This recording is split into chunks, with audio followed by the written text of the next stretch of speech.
Hello everyone, आपका एक बार फिर से अतुल स्टडी सेंटर में स्वागत है। जो आप सबका बहुत दिनों से डिमांड था, जो आप सबका बहुत दिनों से मांग था कि भैया गणित का पेपर करवाओ, सॉल्व करवाओ, अनसॉल्व पेपर एक प्रकार से सॉल्व कराओ। चाहे आप यूपी बोर्ड से, एमपी बोर्ड से, राजस्थान बोर्ड से, बिहार बोर्ड से या अदर किसी भी बोर्ड से हैं, ये आपके लिए है। अब जो बहुविकल्पी होने वाला है उस पर जोर मत दीजिए, मैं नहीं कहा था, लेकिन ध्यान दीजिए एक बात को।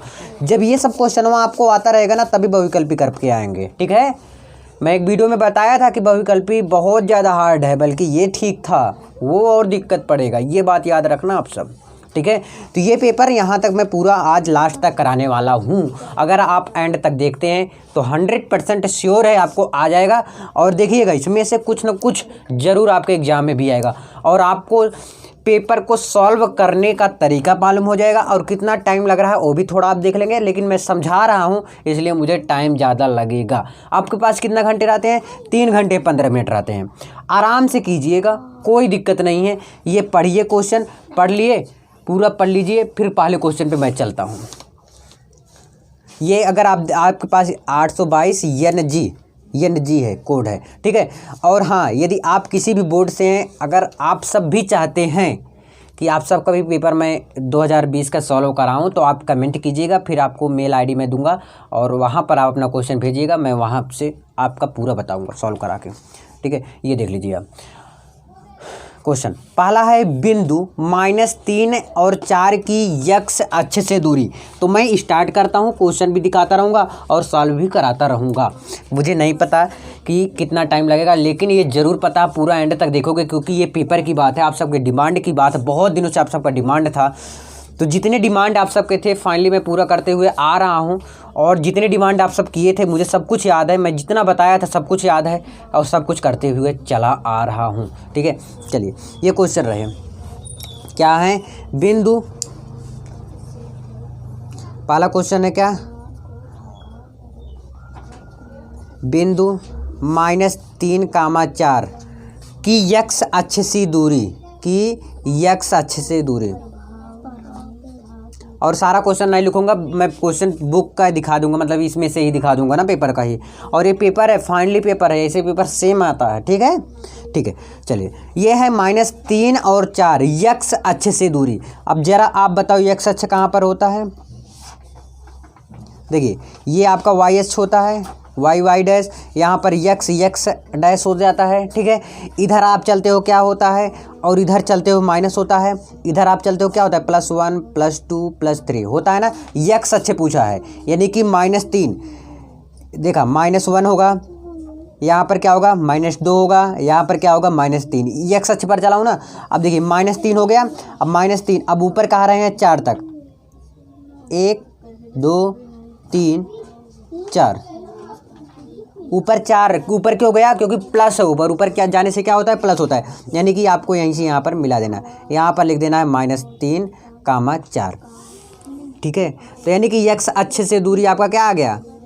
यही है 4, ठीक है। यक्ष अक्ष से दूरी, यक्ष अक्ष से दूरी क्या हो जाएगा? आपका आंसर 4 हो जाएगा, यानी कि थर्ड आपका सही है। चलिए, का वाला क्लियर हुआ। अब ख वाला देखिए, समांतर श्रेणी क्वेश्चन देख लीजिए, फटाक से लिख लीजिए, आप लिख लिए ना। चलिए, खा में क्या कहा गया है कि समांतर श्रेणी -5 इतना दिया गया है, तो ए बराबर जो आपका एकदम आगे रहता है उसे ए मान लेते हैं। तो यानी कि ए बराबर आपका क्या दिया गया है? -5 दिया है। ए बराबर क्या है आपका? -5 है। तो एक फॉर्मूला होता है डी बराबर देखिए -5/2, और यहाँ पर प्लस का निशान लगा कि 5 हो जाएगा। देखिए, मैं क्वेश्चन ज़्यादा समझाने का प्रयास नहीं कर रहा हूँ। अगर आपको किसी भी क्वेश्चन में अगर डाउट होता है तो आप कमेंट कर सकते हैं। तो हम इसको सॉल्व कर लेंगे। क्या हो जाएगा? इसका बटे 1 लिख दो, तो क्या हो जाएगा? -5 धन 10/2, 10 में से 5 गए 5, 5/2 आ गया, ठीक है। ये कितना है आपका? 5/2 आया। ए बराबर दिया गया है कितना? -5। एन की वैल्यू क्या है? देखिए, 11वां पद, यानी कि एन की वैल्यू आपको कितना दिया गया है? 11 दिया है। ए एन बराबर फॉर्मूला क्या होता है? a + n - 1 × डी, ठीक है। ए की वैल्यू आपका -5 है, प्लस एन की वैल्यू आपने 11 किया, -1, डी की वैल्यू ये रहा आपका। डी बराबर ये ज्ञात करने के लिए ऐसे क्या फॉर्मूला क्या लगाते हैं? ठीक है। अब इसको सॉल्व कर लो, -5 धन 11 में से गए 10, 5/2, ठीक है। अब क्या करेंगे, -5 धन 10 बचे 50, और 50 ऐसे कर सकते हैं, 2 कम 2, 2 पंचे 10, ठीक है। तो 5 बचे 25, तो 25 में से 5 के चला जाएगा, क्या आ जाएगा 20, 20 आंसर आ जाएगा। देखिएगा आंसर थर्ड इसमें भी सही है, ठीक है। अगला क्वेश्चन है कि एक सिक्के को उछालने पर, देख लीजिए, उछालने पर ऊपर शीर्ष आने की प्रायिकता ऊपर कितनी बार, अगर एक सिक्का है, सपोज दैट एक सिक्का है मैंने लिया हूँ, ठीक है, गा वाला क्वेश्चन है, एक सिक्का है, उसको उछालूंगा, क्या आएगा, या तो हेड आएगा या तो टेल आएगा। तो लिखो सभी संभव परिणाम, परिणाम क्या क्या हो सकते हैं, 2 चीज़ आ सकते हैं, या तो हेड आएंगे या तो टेल आएगा, और कुछ आएगा नहीं। अब बोलोगे भाई ऐसे खड़ा रहे, ऐसे करके रहेगा, तो ऐसा नहीं रहेगा, वो ऐसे रहेगा या तो ऐसे रहेगा, या तो हेड आएगा या तो टेल आएगा, 2 चीज़ हो सकते हैं। तो सिक्के को उछालने पर शीर्ष आने की परिणाम लिखो, सिक्के को उछालने पर शीर्ष के परिमाण, तो शीर्ष के परिमाण कितने होते हैं, 1, क्या होते हैं 1, मतलब एक बार में एक ही चीज़ आ सकता है। टोटल कितने चीज़ आ सकते हैं, 2 चीज़, या तो हेड आएंगे या तो टेल आएंगे, इतना क्लियर। लेकिन एक बार अगर उछालेंगे तो क्या आएगा, एक ही चीज़ आएगा, ये या तो हेड आएगा या तो टेल आएगा, ठीक।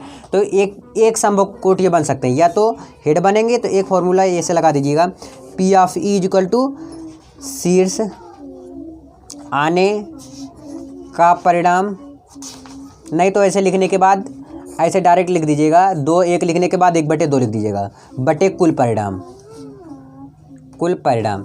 यानी कि एक बार में एक ही चीज़ आ सकता है, 2 चीज़ होते हैं, एक हेड होता है एक टेल होता है, लेकिन एक बार में क्या आएगा, एक ही चीज़ आएगा, तो 1/2 आया। चलिए अगले पेज में देखते हैं।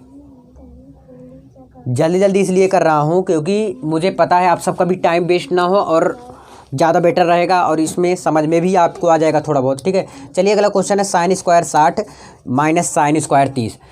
क्वेश्चन लिखिए फटाक से, ब्लैक पेन से नहीं, ऐसे लिख देता हूँ ना, एक ही पेन का उपयोग कर रहा हूँ मैं। देखिए क्या है, sin² 60 - sin², यहाँ पर लिख दे रहा हूँ, sin² 30, ये है क्वेश्चन में दिया गया है, ठीक है। अब देखिए sin² 60, sin 60 का मान क्या होता है, √3/2, √3/2 होता है, ठीक। sin 60 का मान क्या होता है, √3/2 होता है। इसका क्या करना है, स्क्वायर करना है, कर दो स्क्वायर। sin 30 का मान क्या होता है, 1/2, इसका भी करना है, स्क्वायर कर दो। देखिए √3 का स्क्वायर क्या होता है, 3, और 2 का स्क्वायर 4, -2, 1/2 का स्क्वायर 1/4 हो गया, 3 में से गए कितना आया, 2, 2/4, अब काट दो, 2 कम 2, 2 4, कितना आया, 1/2 आया। अब इसमें आपका कौन सा सही है, 1/2 सही है। चलिए अगला क्वेश्चन फटाक से, अगला क्वेश्चन अंग वाला देखिए ज़रा, ये दिया है एक मान दिया है 10। मैं एक बार डायग्राम थोड़ा बनाना चाहूँगा इसमें एक, कौन सा है, अंग वाला। सभी बोर्ड के लिए बात बार बार बता रहा हूँ मैं आपको।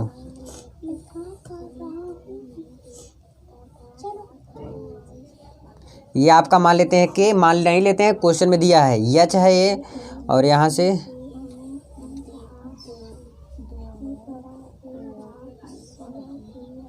जरा देखिए CBA।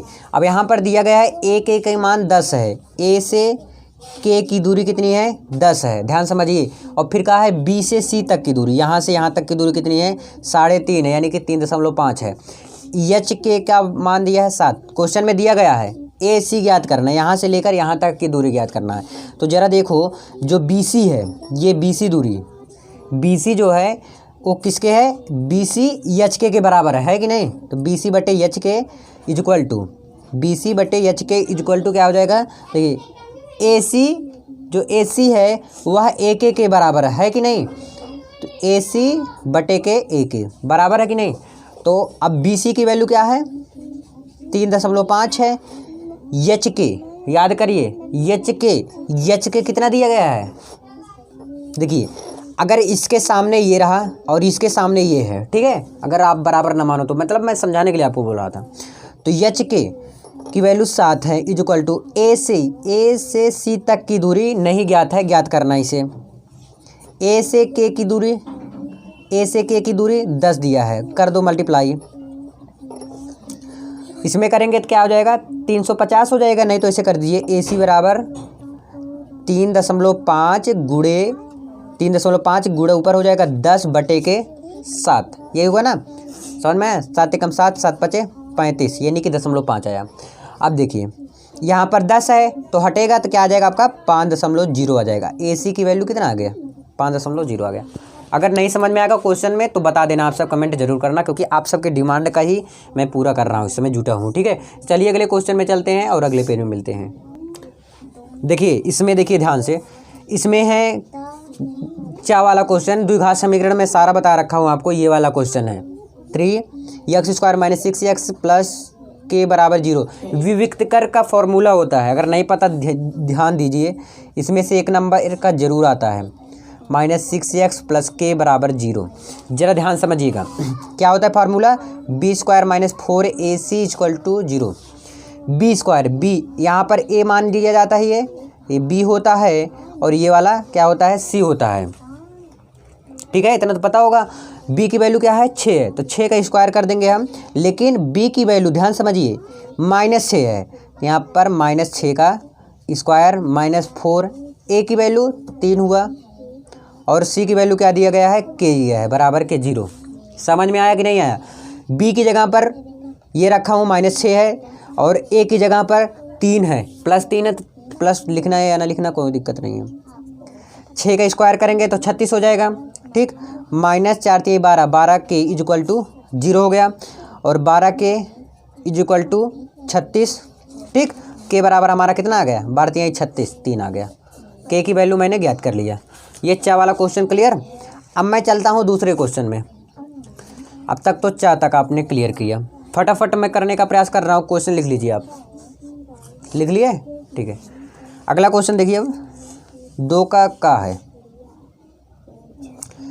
2 का ऐसे लिख रहा हूँ ना। क्या है, मासा, और फिर कहा यूक्लिड विभाजन प्रेमिका द्वारा ज्ञात कीजिए। तो सबसे पहले आपको मासा ज्ञात करना है। मासा ज्ञात तो करने आता ही होगा। देखिए 4025 फिर 16 56, तो ये तो बड़ा ही है, तो भाग दूंगे किससे, 16 56 से भाग देंगे 40 2 5, तो एक बार से ज़्यादा देख लेते हैं, 2 बार जाएगा, 2 दूनी 4, 2 एकम 2, 1 हासिल हो जाएगा 3, यानी कि 2 बार तो जाएगा ही।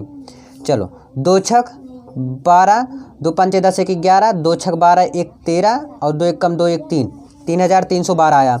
5 में से 2 गए 3, समझ में आ रहा है ना। 2 में से 1 गए 1 और 10 में से 3 गए 7 और 3 में से 3 गए कटकुट, तो 713 सब किस में भाग देंगे हम, 1656 में। 1656 में ये कितने बार जाएगा, ये भी शायद 2 बार ही जाए। 2 तिहाई 6, 2 एकम 2, 2 सते 14, हाँ 6 में से 6 गए 0, 5 में से 2 गए 5, 3 आ गया और 6 में से 4 गए 2। ठीक, और ये तो कट गया, तब 230 से किस में भाग देंगे, 717 में। ये तो भाग आता होगा यार, एलसीएम ऐसे ही किया जाता है भाई। अगर 2 बार जाएगा तो 2 दूनी 4, तो ज़्यादा ही है ये, और 3 बार 3 दूनी 6 सही आएगा। 3 बार ले जाओ इसे, 3 0 0, 3 त्रिका 9, 3 दूनी 6, 10 3 ही आएगा। ठीक है, जल्दी जल्दी कर रहा हूँ। और यहाँ पर 1 है, हासिल जाएगा 11, 11 में से 9 गए 2, ठीक 2 आया और ये कट गया, तब 23 से किस में भाग होगा, 230 में। तो 23 10 में डायरेक्ट मैं कर दे रहा हूँ ना, आप सब मत करना, डायरेक्ट ऐसे करके काट देना। आई होप कि ये जरूर समझ में आया होगा। क्या था, एलसीएम का भाग ऐसे होता है कि एक बार इसको भाग दो, जो शेष फल आया शेष फल वाला, फिर भागफल वाले में भाग जो भाज्य होता है ना। देखिए फिर से एक बार 1656 से भाग दिया मैंने इसमें, तो मेरा 2 आया, फिर 713, फिर 713 से ही इसमें भाग दिया, फिर कितना आया हमारा शेष, 230 आया। जो शेष बचता है उस शेष से जिससे भाग दिया रहता है पहले, उसी में मैं भाग दे देता हूँ। ठीक है, ये तो रहा है मासा, इसका शेषफल 0 आया, तब तक इसको किया जाता है जब तक कि शेषफल इसका 0 ना आ जाए। अब यूक्लिड विभाजन जो प्रमेय होता है, यूक्लिड विभाजन प्रमेय, यूक्लिड विभाजन प्रमेय जो होता है क्या है, 4025 = क्या आया था, देखिए 4025 से क्या किए थे, क्या आया था 1656 फिर गुणे 2, 1656 गुणे 2 ऐसे किया था ना, गुणे 2 प्लस शेषफल कितना बचा था 713। यही है यूक्लिड विधि। ठीक है, अब देखिए जरा इसमें ध्यान समझिए, इसमें कितना है बीच में पहले क्या है, बीच वाला पहले लिखे थे ना, देखिए 4025 पहले लिखे थे, तो इसमें बीच वाला क्या है 1656 है इक्वल टू, फिर 713, फिर कितनी बार भाग गया था, देखिए ये तो कब क्लियर हुआ, 2 बार भाग गया था, 2 धन शेष कितना बचा था 230। ठीक, अब कितना है 1656 तो क्लियर हो गया आपका। अब क्या आया 713 आया। आई होप समझ में आ रहा होगा आप सबको। यार दिमाग लगा लीजिएगा ना, अगर इसमें बताऊंगा एक एक करके धीरे धीरे तो मैं भी 3 घंटे में जाऊंगा जैसे आप सब जाते हो। तो देखिए 713, मैंने 713 लिखा, फिर क्या यहाँ पर है 230 गुणे, देखिए कितना बार शेष गया था यहाँ पर 3, प्लस यहाँ पर कितना आया है 23, शेषफल कितना आया 23, जितना शेषफल आता है वो जोड़ दिया जाता है, ये बात याद रखना।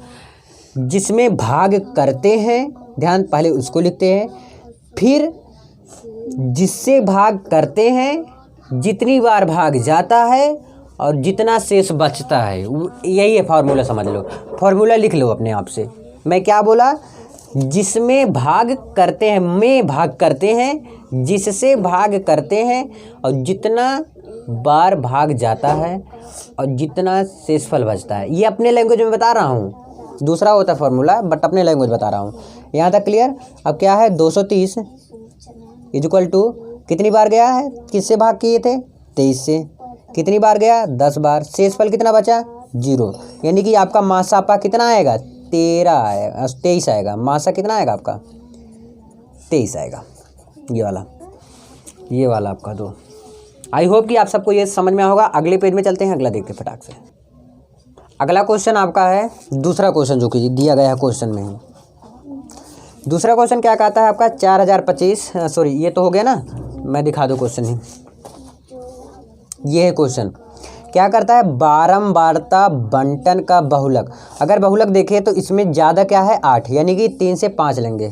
ठीक है, क्या लेंगे 3 से 5 लेंगे। इसको सॉल्व भी करना पड़ेगा लेकिन, है ना, मेन दिक्कत तो यही है। तो लिख लो वर्ग अंतराल। वर्ग अंतराल क्या है 1 से 3, 3 से 5 कितने कितने बीच में गैप पड़ रहा है 2-2 का, ये बात याद रखना है। कितने कितने का गैप पड़ रहा है 2-2 का गैप पड़ रहा है। 5 से 7, 7 से 9, 9 से 11, ये है वर्ग अंतराल। फिर बारंबारता क्या है आपका, यानी कि जो कौन सा सबसे ज़्यादा है बारंबारता। बारंबारता 7, 8, 2, 2, 1। ठीक है, ये चीज़ दिया है। तो यानी कि F0, F1 और F2। ठीक है, F0, F1, F2 दिया गया है। और चित्र में जिससे कि स्पष्ट आपको दिया गया है कि जो बहुलक है कितनी बार है 3 से 5 के वाला है। बहुलक क्या है बार बार कौन सा आया है 3 से 5 क्या है, कितनी बार आया है 8 बार आया है। कितनी बार आया है 8 बार, यानी कि इसमें जो वर्ग अंतराल है इसका लिया जाएगा। यल आप समझ लो, इसको लेंगे।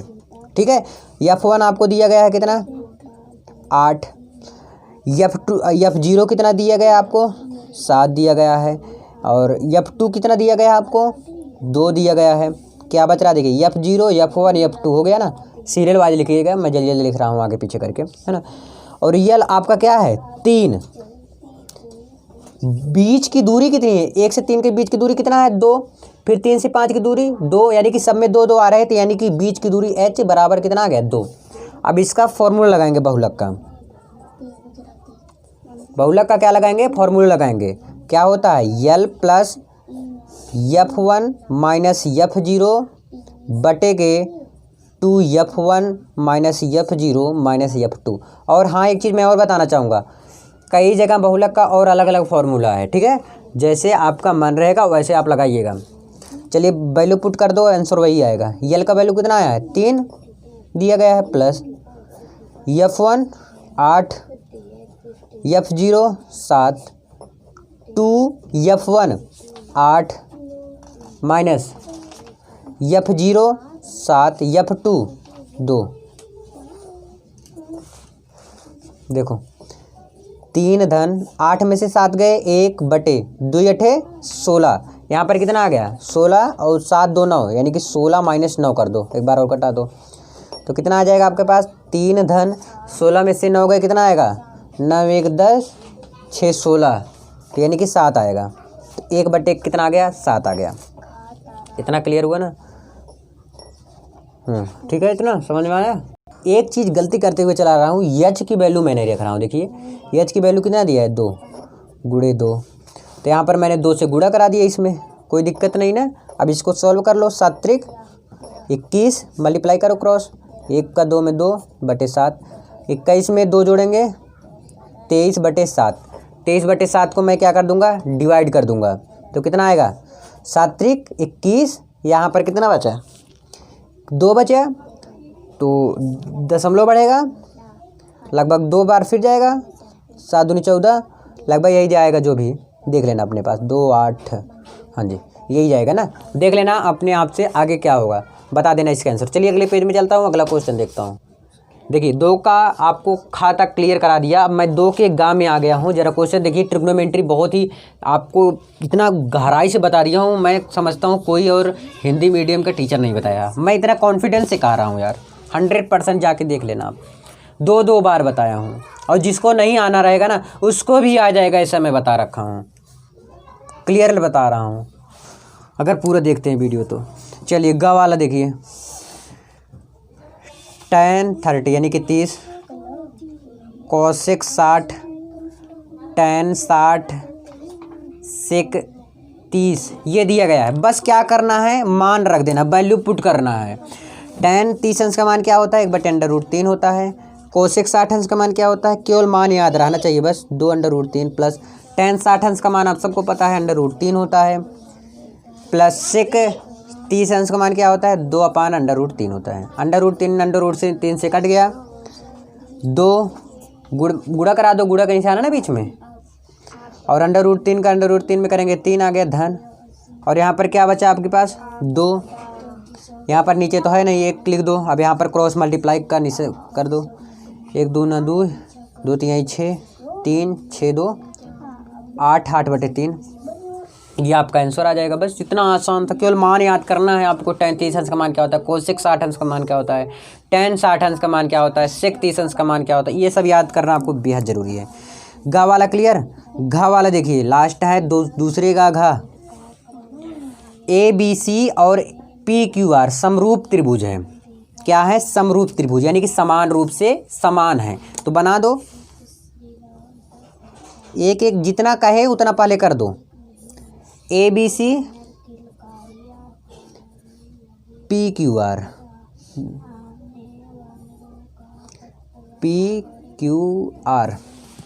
देखिए ABC PQR समरूप त्रिभुज। यदि AB 1.4 है, A से B की दूरी कितना है, 1.4 है, फिर उसकी संगत भुजा PQ, संगत भुजा क्या है, PQ 1.6 है। फिर देखिए, तो इन त्रिभुजों को क्षेत्रफल का अनुपात ज्ञात कीजिए। क्षेत्रफल का क्या ज्ञात करना है, अनुपात ज्ञात करना है, ठीक है। अब जरा आप बताइए मुझे, मैं आपसे पूछ रहा हूँ, जो ABC है ये क्या PQR के बराबर है? जी हाँ, बिल्कुल बराबर है, जैसे बनता है। क्या है, बराबर हैं, ये बराबर कोण है। ये दोनों जो त्रिभुज बनाए हो क्या है, बराबर त्रिभुज है। जब बराबर त्रिभुज एक होता है फॉर्मूला, ABC का क्षेत्रफल यही ज्ञात करना है ना, बटे PQR का क्षेत्रफल, PQR का क्षेत्रफल यही तो ज्ञात करना है। देखिए ABC का क्षेत्रफल यहाँ पर क्या दिया गया है आपका, AB बटे PQ का होल स्क्वायर, ये फॉर्मूला होता है। देखिए AB और PQ होल स्क्वायर करना है, ये मॉड में है, याद रखना। AB की वैल्यू आपको दिया गया है 1.4, P से Q की वैल्यू दिया है 1.6, स्क्वायर करना है, ठीक है। देन हम क्या करेंगे, देखिए कट जाएगा क्या, 2 7 14, 2 8 16, और कट रहा है, नहीं कट रहा है, तो दशमलव भाई कट ही जाएगा अपने आप में, क्योंकि ऊपर नीचे बराबर है। तो 7 7 49, 8 8 64, यानी कि हमारा क्या आया, ABC PQR किसके अनुपात में है, त्रिभुज ABC अनुपात त्रिभुज PQR जो है वह 49/64, 49 अनुपात 64 आया है। आई होप कि ये भी आपको समझ में आया होगा। दूसरे का घ तक आपको करने में कितना टाइम लगा? 24 मिनट। ये आपका भी मैं मान रहा हूँ, आप भी इतना जल्दी जल्दी कर ले जाएंगे। मैं कुछ आपको समझाने में चला जा रहा है थोड़ा बहुत टाइम, ठीक है। तो यहाँ तक आपका भी क्लियर हो जाएगा। देखिए अगला क्वेश्चन है तीसरे का, 2 नंबर का। सिद्ध कीजिए कि √3 एक अपरिमेय संख्या। इसको मैं बहुत बार बताया हूँ और बताया हूँ कि ये तो आएगा ही आएगा, ठीक है। चलो अगले पेज में इसको ये वाला क्वेश्चन करके देखते हैं। अब अगला क्वेश्चन हम देखेंगे। अगला क्वेश्चन मैंने जिस प्रकार से आपको दिखाया था देख लीजिए एक बार और, कि सिद्ध कीजिए √3 एक अपरिमेय संख्या है। सिद्ध करना इसे। √3 क्या है? एक अपरिमेय संख्या। फटाक से मैं बता रहा हूँ और इसको मैं 2-3 बार बता रखा हूँ, जिसे कि अभी जस्ट मैं पहले भी बताया। अगर आपको अच्छे से जानना है डिटेल्स में तो डालिए √3 एक अपरिमेय संख्या है बाई अतुल सेंटर। अगर आपको ना समझ आना आएगा ना तो उसको कमेंट कर देना और वीडियो भी डिलीट कर दूंगा, ठीक है। इतना अच्छी तरीके से बताया हूँ। क्या है? √3 एक अपरिमेय संख्या है।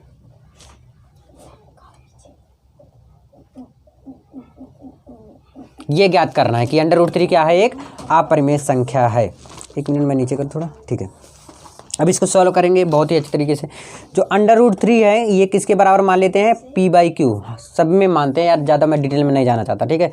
अब इसका वर्ग करने पर तुरंत क्या करेंगे? वर्ग करने पर तो √3 का वर्ग करेंगे क्या हो जाएगा? 3 हो जाएगा। फटाफट कर रहा हूँ, p का स्क्वायर q का स्क्वायर दोनों तरफ कर रहा हूँ, ठीक है। अब देखिए 3q स्क्वायर, q इस तरह लिख रहा हूँ ज़्यादा सही रहेगा, 3q स्क्वायर प्लस और बराबर का, ये बराबर का निशान है याद रखना, बराबर का p स्क्वायर मैंने ज्ञात कर लिया। अब देखिए q स्क्वायर यहाँ से मुझे निकालना है। q स्क्वायर बराबर क्या हो जाएगा? p स्क्वायर बटे के 3 हो जाएगा। अब इसे हम इक्वेशन नंबर 1 मान लेते हैं, समीकरण नंबर 1 मान लेते हैं, ठीक है। अब याद रखना जैसे √3 एक अपरिमेय है तो 3 से भाग देना, 3 से विभाजित है। अभी एक चीज़ मैं बताना चाहता हूँ, थोड़ा ट्रिक वाइज है, समझ लेना। देखिए पहले p स्क्वायर जो है ये 3 से विभाजित है। विभाजित है कि नहीं है? से विभाजित है। ये क्या है? 3 से p स्क्वायर 3 से विभाजित है। और 3 भी अगर कहें p स्क्वायर से विभाजित है, कोई दिक्कत नहीं ना। अगर मैं कहूँ 3 p स्क्वायर से विभाजित और p स्क्वायर 3 से विभाजित है, जैसे मैं कहा कि 4/6 है, 6 2 से ऊपर वाला कटेगा नीचे वाला कटेगा, या मैं कहूँ नीचे वाले कटेगा, चाहे जो जिसका नाम पहले लूँ, ठीक है।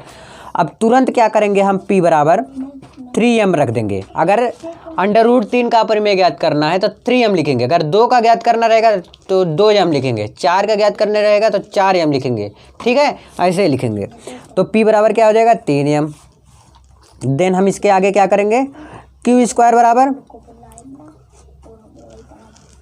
देखिए q स्क्वायर बराबर यहाँ पर रखिए 3m स्क्वायर बाई 3, यहाँ पर मैंने रख दिया p की जगह पर, ठीक है। अब इसका भी कर देंगे स्क्वायर, तो q स्क्वायर बराबर 9m स्क्वायर बटे के 3, 3 एकम 3, 3 त्रिका 9, कितना आया? 3m square. q स्क्वायर बराबर क्या आ गया आपका? 3m स्क्वायर आ गया। यहाँ से मैं m स्क्वायर की वैल्यू ज्ञात कर सकता हूँ, तो m स्क्वायर बराबर q स्क्वायर बटे में आ जाएगा 3, ठीक है। अब इसे मान लेता हूँ समीकरण नंबर 2। अब देखिए q स्क्वायर 3 से विभाजित है और 3 q स्क्वायर से विभाजित है, लेकिन ऊपर आपने क्या कहा था? p स्क्वायर 3 से विभाजित और 3 p स्क्वायर से, यानी कि दोनों क्या है? डिफरेंट है। लिखो यहाँ पर थोड़ा आप लिख दो कि समीकरण 1 तथा 2 से स्पष्ट होता है या स्पष्ट होता है √3 एक अपरिमेय संख्या होता है। क्या होता है? अपरिमेय संख्या होता है। आई होप ये भी समझ में आएगा। चलो अगले पेज में चलता हूँ क्योंकि आधे घंटे हो गया, सिर्फ अभी तीसरे क्वेश्चन के पहले में आया हूँ। चलो अगले पेज में, अगले क्वेश्चन पे मैं आ गया हूँ। क्वेश्चन दिखा दूँ आपको, ये रहे क्वेश्चन, ठीक है। क्वेश्चन देख लीजिए, इसको डायग्राम के हिसाब से बनाना पड़ेगा ना। क्या दिया है? एक रेखा y अक्ष,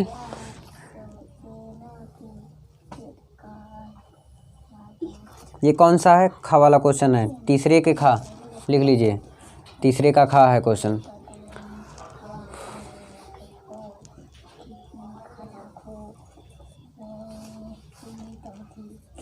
इसको यहाँ से मिला दो, ठीक है। यहाँ पर क्या हो जाएगा 0 कामा बी हो जाएगा। यहाँ पर एक मध्य बिंदु क्या है x कामा y है। इसकी जो है 2-5 दिया गया है भाई, जिससे कि अभी मैं दिखाऊंगा आपको, ठीक है। और यहाँ पर a कामा 0 हो जाएगा और इसकी जो दूरी है b है और यहाँ पर मान लेते हैं कोई बिंदु o है, तो यहाँ पर क्या होगा x होगा। देखिए ज़रा q बराबर हमारा क्या है, q बराबर a कामा 0 दिया है, यानी कि a कामा 0 दिया है एंड p बराबर हमारा क्या दिया है 0 कामा b, x 2 और y 5, x बराबर कितना दिया है 2 और y बराबर 5 दिया है ना। देखिए ज़रा x 2 है और y क्या है हमारा 5 है। इतना तो क्लियर हुआ होगा आपको। अब देखिए यहाँ से x1 निकालेंगे, x1 a हो गया आपका और y1 0। देखिए x1 y1, ठीक है। ऐसे x2 0 y2 0 और x बराबर दिया है 2, y बराबर दिया गया है कितना 5 दिया गया है। डन हुआ कि नहीं। अब यही रख देंगे। मध्य बिंदु का निर्देशांक का फॉर्मूला क्या होता है, देखिए पहली बात तो मध्य बिंदु का निर्देशांक दिया गया है। निर्देशांक कितना है 2 कामा 5। मध्य बिंदु का निर्देशांक कितना है 2 कामा 5 है। तो इसका फॉर्मूला क्या होता है x बराबर x1 प्लस x2 बटे के 2। फॉर्म रख दो मान। x1 की जगह पर क्या है a, x2 0 बटे के 2। तो यहाँ पर 2 x की वैल्यू भी दिया है यार, x की वैल्यू 2 दिया है ना, तो यहाँ पर 2 रख दो ना। 2 दूनी 4, तो यानी कि a बराबर अगर मैं मान लूँ 4 आया, ठीक। यहाँ से ऐसे y का निकाल लेंगे तो y बराबर y1 प्लस y2 बटे के b, सॉरी b क्या 2 है ना, 2 फॉर्मूला होता है। एक बार क्या करेंगे x बराबर x1 प्लस x2 बटे 2 और y का निकालेंगे तो y1 प्लस y2 बटे के 2। तो y का मान कितना है आपका 5 बराबर y1 0 y2 0 ना, y2 b रहेगा यार, क्या बात करते हैं। देखिए यहाँ पर 0 कामा b है ना, तो b रहेगा y2 की मान। तो क्या हो जाएगा b है एंड 2 है तो 2 लिख दो। यहाँ से 5 दूनी 10, b बराबर हमारा निकल गया कितना 10। a और b का मान मैंने निकाल लिया, ठीक है। तो ऐसे आप लिख सकते हो p ऑफ a की वैल्यू क्या आया आपका 4, ठीक। ऐसे रहने दो, इसको ऐसे ही छोड़ दो चाहे तो, कोई दिक्कत नहीं है। a का वैल्यू कितना निकाले आप, a b का ज्ञात करना था, a का निकाल लिए 4 और b का निकाल लिए 10, बस वैल्यू पुट कर देना, नहीं तो रहने देना। चलो अगले पेज में देखते हैं अगला क्वेश्चन। ख तक आपका पूर्ण रूप से क्लियर करा दिया मैंने। आप देखते हैं हम ग वाला क्वेश्चन, ठीक है।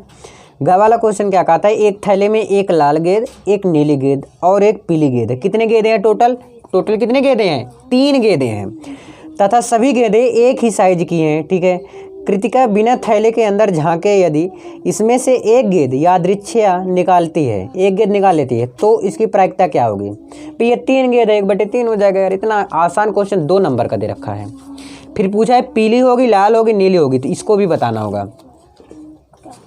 तो ऐसे आप ज्ञात कर लेंगे, सबकी अलग अलग प्रायिकता ज्ञात कर लेंगे। अब थैले में कुल कितने गेंदे हैं, थैले में कुल गेंदे। और हाँ ये चीज़ जो है पूछा है कि पीली होगी, मतलब पीली कुल कितनी गेंदें होंगी, एक ही गेंद है ना, तो 1/3 हो जाएगा इसका, लाल का 1/3 और इसका भी, क्योंकि 3 गेंद है यार, बता रहा हूँ। थैले में गेंदें कुल कितनी हैं, एक लाल है और एक नीली है और एक कितना है पीली है, यानी टोटल कितने गेंदें हुए आपके पास 3 गेंदें। कितने गेंदें हुए 3 गेंदें हुई टोटल। अब पीली गेंद निकालने की अनुकूल परिणाम, जब एक गेंद आप निकाल लेंगे, क्या गेंद एक गेंद लिखो, पीली गेंद निकालो ना, पीली गेंद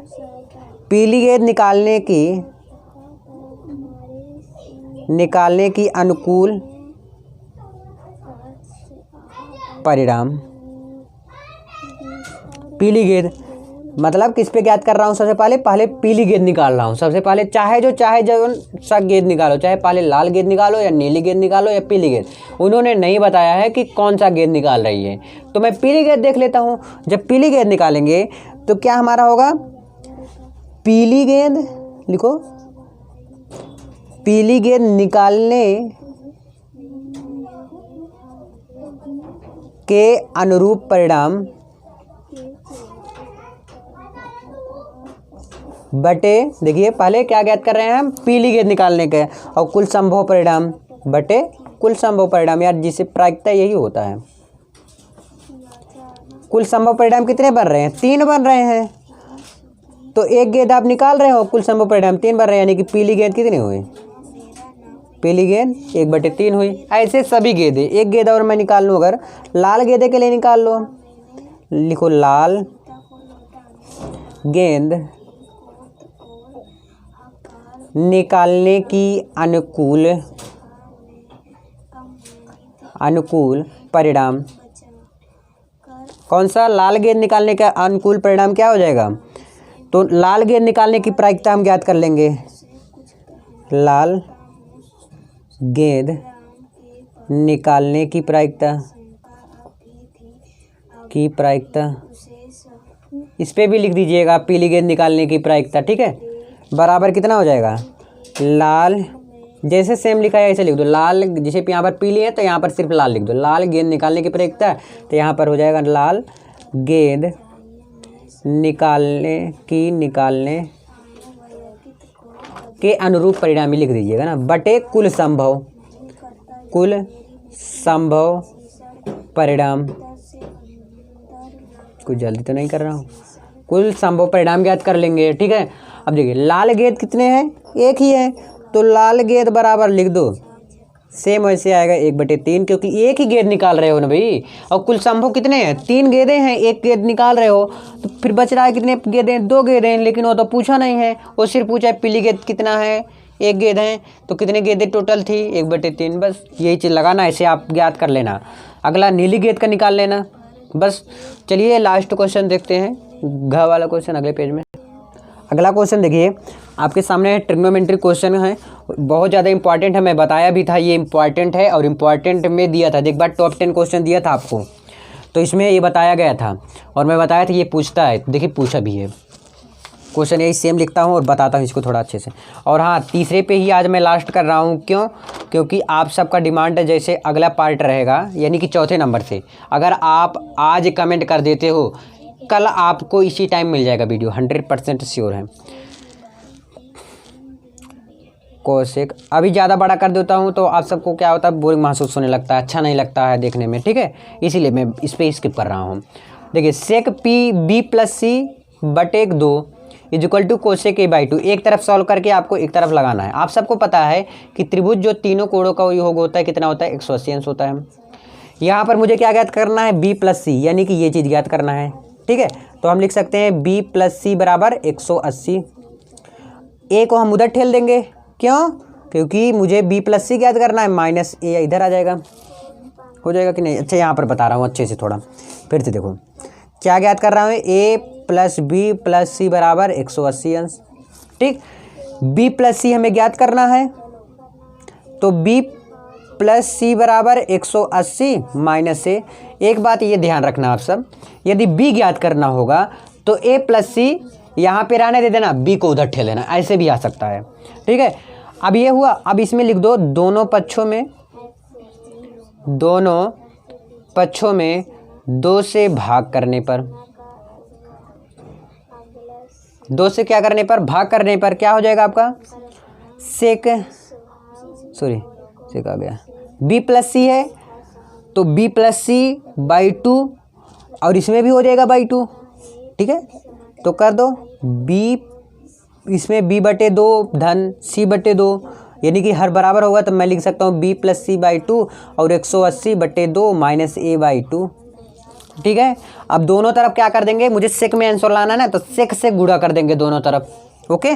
सेक से जब गुणा करेंगे तो क्या हो जाएगा, sec b plus C by 2 equal to sec, देखिए 2 9 18, इसको हम लिख सकते हैं क्या, 90, सेक 90 माइनस ए बाई 2। तो सेक 90 माइनस थीटा क्या होता है? Cosec theta. आ गया आपका answer. Sec B plus C by 2 equal to cosec A by 2। Prove that. हो गया एग्जैक्टली प्रूफ। आई होप कि आप सबको जरूर समझ में आया होगा। यदि नहीं समझ में आया तो कमेंट जरूर करिएगा। मिलते हैं नेक्स्ट वीडियो में। मैं इसके आगे भी आज बताने वाला था, क्यों नहीं बता रहा हूँ, बहुत आसान अगले भी है, क्योंकि आप सब ज़्यादा टाइम टिक नहीं पाते हो, है ना, बोरिंग सा महसूस होने लगता है। अगर आपको नेक्स्ट पार्ट चाहिए तुरंत कमेंट करिएगा, मैं आपको कल लेकर आऊँगा वीडियो का। ठीक है, बाय, टेक केयर, ध्यान रखिएगा। जाओ फोड़ो। समझ में आया हो तो प्लीज़ यार शेयर करिएगा। धन्यवाद।